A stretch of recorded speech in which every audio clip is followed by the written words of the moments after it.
Welcome everyone to In Conversation. Today we've got a great guest, Gavin Levinsohn. Hey, Stafford. Hi. Great to be here. Thanks for being here. Gavin is the Chief Growth Officer for eftsure, who are on a mission to protect payments against fraud and error. It's a really timely conversation because just recently in November 2020, the Australian Cybersecurity Centre issued warnings to Australian healthcare providers that it had observed an increase in cyber incidents targeting the sector. So it's really topical, obviously, to be talking to Gavin today. And the consequences of a cyber attack, I think everybody knows, can be tremendous. Personal or sensitive data can be stolen, leaks that can be embarrassing. They can have significant legal implications for the organisation and the government, including fraud and other impacts on critical systems, which we again have seen during the course of 2020. I think the scary part is how dark some of the work of cybercrime is, and that's why we wanted to chat to someone in the know who could share some tips to cybersecurity for medical practices. So thanks again, Gavin, for the time. I guess the first question is, what do you see in the landscape of cybercrime? Yeah, Stafford, it's a broad church, it's a broad landscape, but regardless of denomination within that church, it's all growing quickly. And it ranges from infrastructural, technological attacks like denial of service and malware, hacking, virus implants, to the type that we see most rapidly growing, which are called social engineering scams. And the term social refers to psychological manipulation, and engineering refers to the little technology that's required to do it. And these scams, the most popular and common of which is called business email compromise, relies more on psychological manipulation than technological wizardry. And the most common, this supplier email compromise, is where a fraudster will infiltrate the email account of one of a target company's suppliers and then weaponize that account by acting as if they're the supplier and duping the target company into paying into the incorrect bank account. And really what they do is they either manipulate an email or Photoshop an invoice, but they change bank account numbers and someone unwittingly pays into the wrong account. And Stafford, that is the fastest growing form of cybercrime we see in Australia, certainly this year. Yeah. I came across a new expression the other day. I think it was called whaling. There seem to be so many variants of, different methods that they're using to get there. But, I think it's clear that obviously it's become a bit of a profession in a sense. And so, like, who are the people behind the scams? Good question. And I'm going to do a quick primer for the audience. So the first distinction one has to make is between state-sponsored cybercrime, and I'm aware I'm going broader than your question, but state-sponsored cybercrime and commercial private sector financially targeted cybercrime. In the case of the former, all countries do it to a degree, but often China and Russia are cited, but all countries do it. In the case of the latter, the one we're talking about here, which is commercially motivated cybercrime, I'll first answer from where and then I'll answer who. From where we do see a higher incidence coming from Eastern Europe and certain Asian countries, but perhaps what's more interesting is the who. And long gone are the days of the perpetrators being ideological teenage hackers in garages with hoodies, kind of what's often portrayed in the movies from the 80s and 90s. These days, cybercrime is perpetrated by syndicates. They're organized, they're resourced, they're educated, they're motivated, and they're intentionally targeting businesses. They do a lot of research. They will be predominantly located offshore, but they might also have parts of the syndicate operating onshore to withdraw the looted cash out of ATMs if necessary. So it's highly sophisticated, it's organized. The other aspect to these syndicates are that they range from organizations that come together permanently and work together almost as a business year to year, to more loose affiliations of individuals that sort of come together to perform a crime. I would say a task, but a crime, and then disband again. So Stafford, it's again like cybercrime itself. It's quite varied, but the thing to know is they're not opportunistic teenagers. Your adversary here is highly organized, highly motivated, and highly resourced, as a business would. And worth a mention that cybercrime has become so pervasive and dare I say commercial that you can buy lists of compromised email accounts from the dark web. You can buy kits, phishing kits, to do the whaling you mentioned or the phishing. It's that pervasive. Yeah. Look, I think I've almost lost count of the number of Apple iTunes vouchers that I've apparently asked the team to go and buy for me with these various emails that I get. So yeah, it's definitely prevalent. Like in your mind, how can businesses avoid being defrauded? Well, I'm going to answer in 5 parts because we often get that, and we're clear and specific in our response. Part 1 is you need to get that the bank cannot help you. All these scams, these business email scams that we see growing so quickly, I think it's 50% every 6 months. And we're talking about scams that are costing Australian businesses hundreds of millions of dollars every year. What those scams do is they manipulate bank accounts. So you pay a supplier and you know their name, but the bank account's changed by a few digits. What you need to understand is the bank will not remedy that for you, nor can it detect it. And that's actually a kind of fatal flaw in the banking system that these fraudsters know. So step 1, the bank won't help you. And if you do pay incorrectly, the bank is under no obligation or liability to remedy that for you. So that's step 1. So then step 2 is what do you do about it? Well, firstly, we talk about awareness and culture.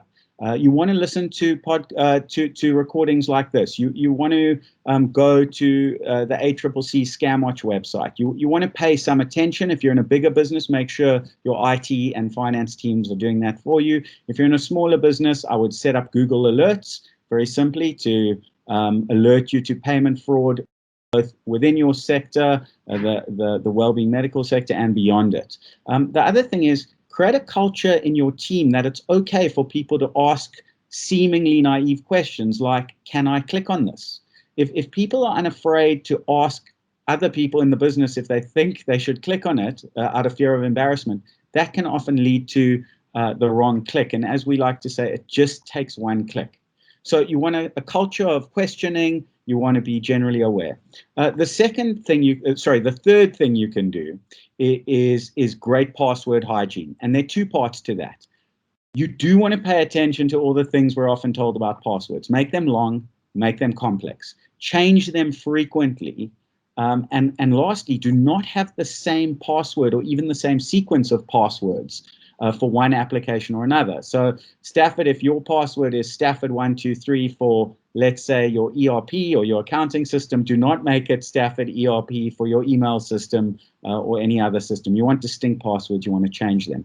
And then under that heading called good security hygiene, what I'd say is most applications allow you to turn on something called 2-factor authentication, which is when you log in, you get a text sent to your phone with a code and it creates another layer of security. That is a free and easy way to stop a lot of cybercrime.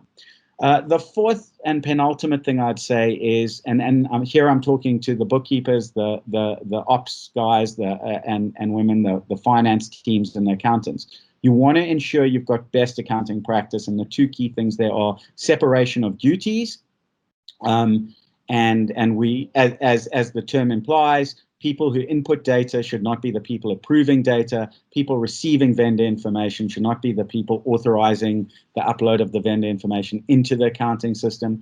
People constructing payment runs should not be the same people authorizing those payment runs. So that's segregation of duties. And then you also want to do something called callback controls, which are being increasingly sort of advocated by auditors, which is when you add vendors, you want to double check through the phone that they're the right people, but that's a nuanced exercise in itself. And finally, there are technology and software solutions like eftsure, which will help. So Stafford, that's my list of 5. Yeah. I think I only became aware recently that, if you're using the same password on multiple sites, the problem is one site gets compromised. And then I think with the growth of AI that they start hitting every site with your email and the same password just to see if they kind of get in. So it's like it's becoming so sophisticated. And if I could Sorry. No, if I could comment on that, you're exactly right that using one password that's similar to another for these well-resourced adversaries that have technology, servers, algorithms, AI, all the things we use with good intent, they can use with malicious intent. They can extrapolate from one set of passwords to another instantaneously. So you are correct. So you mentioned eftsure before. Maybe give us a little overview of what's unique about the solution.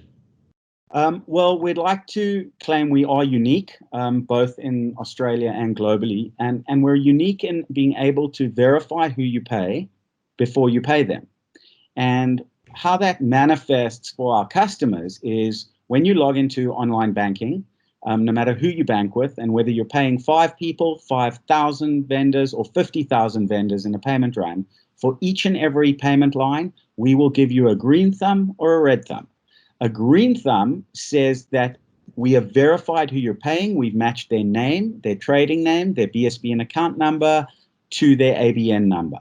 So if a fraudster has manipulated one of those numbers, we will pick it up and we will give you a red thumb that says don't pay. A green thumb says match and you pay. And we're the only system that can do that. And I smile as I say that, but I will say it on this earth.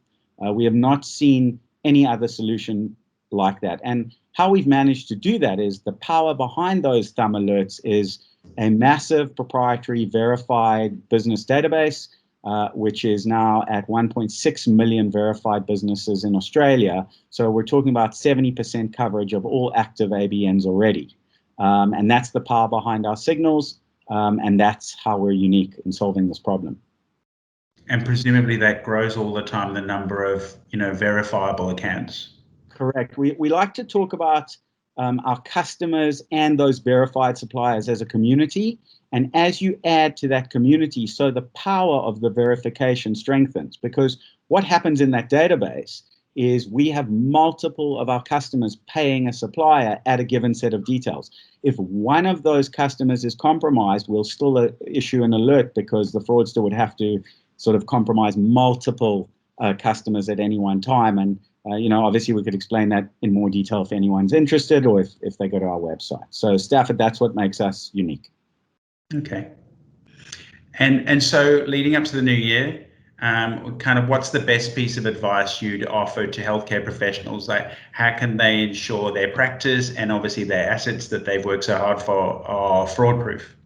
Well, I'm gonna give two answers. They're two pieces of advice. The fraud we mentioned early on, the fast-growing email compromise one, which I cannot stress how pervasive it is and how rapidly growing it is. The best way to mitigate that risk is make sure all your supplier details are accurate, whether you're a small business or a big business. We've seen this hit hospitals, hospital holding groups. We've seen it hit private practices. So you really want to make sure all your supplier information is accurate and up to date. Then, as you add new suppliers, use a callback. Phone them and independently source their phone number. So don't take numbers off invoices or emails. Independently source the number through Google and call them and verify those are their details. That's the best thing you can do. And then I would like to circle back to that more general comment, which is turn two-factor authentication on wherever you can. It's always an option, and treat those passwords with care and diligence. Gavin, I think it was great to hear from you today. I certainly learned a little bit. I hope we're, as a financial services business, a little bit ahead of the curve on some of the stuff we've talked about. But, I think the thing everyone's learning is it changes all the time. So you've got to keep on top of it to stay current. But, thanks very much for the time today. Thank you, Stafford. It's great to be here. Great. Thanks everyone for listening in to our conversation today with Gavin. We hope you enjoyed the conversation and look forward to catching you on the next one.